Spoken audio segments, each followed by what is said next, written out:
Hello friends, welcome to my channel. आज આપણે બનાવીશું સોજીના પુડલા। જો તમે મારી ચેનલ પર નવા હો તો મારી ચેનલને સબસ્ક્રાઇબ કરજો, જેથી આવનારી નવી વિડીયોની નોટિફિકેશન તમને સૌથી પહેલાં મળી શકે। તો ચાલો આપણે રેસીપી સ્ટાર્ટ કરીશું। સૌપ્રથમ આપણે વેજીટેબલ જોઈ લઈએ। અહીંયા મેં દૂધી, કોબીજ અને ગાજર લીધું છે। ત્રણેય વસ્તુ એક એક કપ લીધી છે અને છીણીને લીધું છે। 1 થી 1.5 કપ જેટલી કોથમીર લીધી છે। અહીંયા મેં 2 કપ સોજી 2 કપ છાશમાં પલાળીને અડધો કલાક માટે મૂકી હતી। અડધા કલાકમાં સોજી એકદમ સરસ રીતે પલળી ગઈ છે। હવે આપણા જે વેજીટેબલ છે એ આપણે સોજીમાં એડ કરી દઈશું। તો વેજીટેબલનું માપ તમે તમારી ઈચ્છા પ્રમાણે ઓછું વધારે કરી શકો છો। ઇવન તમને કોઈ વેજીટેબલ આમાંથી સ્કીપ કરવા હોય તમે એ પણ કરી શકો છો, અને બીજા એડ કરવા હોય તો તમે એડ પણ કરી શકો છો। તો ત્રણેય વેજીટેબલ મેં અહીંયા 1-1 કપ લીધા છે। વેજીટેબલને સોજીમાં સારી રીતે આપણે મિક્સ કરી લેવાનું। ત્યારબાદ આપણે આમાં સ્વાદ પ્રમાણે મીઠું નાખી દઈશું। ગરમ મસાલો છે 1 ચમચી એડ કરીશું। તીખાશ માટે અહીંયા મેં લાલ મરચાં પાવડરનો ઉપયોગ કર્યો છે, તો 1 ચમચી મેં લાલ મરચું પાવડર એડ કર્યું છે। તમે આમાં લીલા મરચાંની પેસ્ટ પણ એડ કરી શકો છો। અડધી ચમચી જેટલો હળદર પાવડર નાખીશું, અને આપણી જે કોથમીર છે 1 થી 1.5 કપ જેટલી એડ કરી દઈશું। સારી રીતે આને મિક્સ કરીશું। એની પહેલાં આપણે આમાં શેઝવાન ચટણી છે 1 ટેબલસ્પૂન જેટલી એડ કરીશું। તમે આની જગ્યા ઉપર 6 થી 7 કળી લસણને બારીક કૂટીને પણ આમાં એડ કરી શકો છો, અથવા જો લસણ ના ખાતા હોય તો એને સ્કીપ પણ કરી શકો છો। તો અહીંયા બેટર આપણું આ રીતનું મિક્સ થઈ ગયું છે। આમાં આપણે હજી પણ પાણી નથી નાખ્યું। હવે અહીંયા મેં બેકિંગ સોડા લીધું છે અડધી ચમચી જેટલું। આની પર આપણે 2 થી 3 ટેબલસ્પૂન જેટલું પાણી એડ કરીશું। હમણાં પાણી એડ કરીને આપણે સારી રીતે આને મિક્સ કરી લેવાનું છે।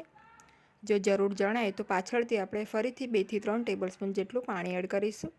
આ બેટર બહુ આપણે પાતળું નથી કરવાનું અને એકદમ જાડું પણ નથી રાખવાનું। આપણે પુડલા બનાવી શકીએ એ રીતનું આપણે બેટર રાખવાનું છે। તો અહીંયા મને થોડું વધારે ઘટ્ટ લાગે છે, તો અહીંયા હું 2 થી 3 ટેબલસ્પૂન પાણી ફરીથી આમાં એડ કરીશ।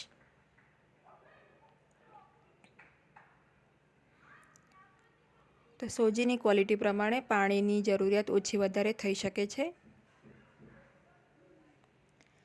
તો હવે અહીંયા મેં પાણી એડ કરી દીધું છે। તમે જોઈ શકો છો અત્યારે આ બેટર આ રીતે ઇઝીલી એકદમ સરસ રીતે ડ્રોપ થાય એવું છે।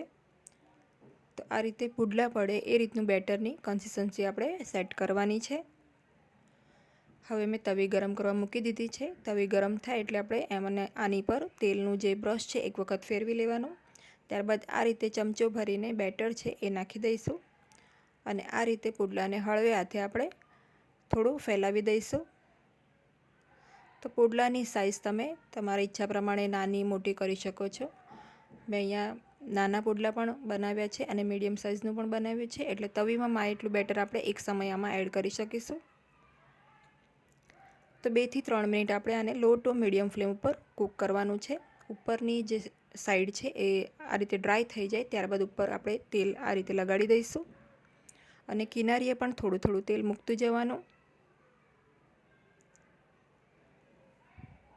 તો એક સાઈડ સારી રીતે કૂક થાય એના માટે આપણે 2 થી 3 મિનિટનો સમય લાગશે। આમાં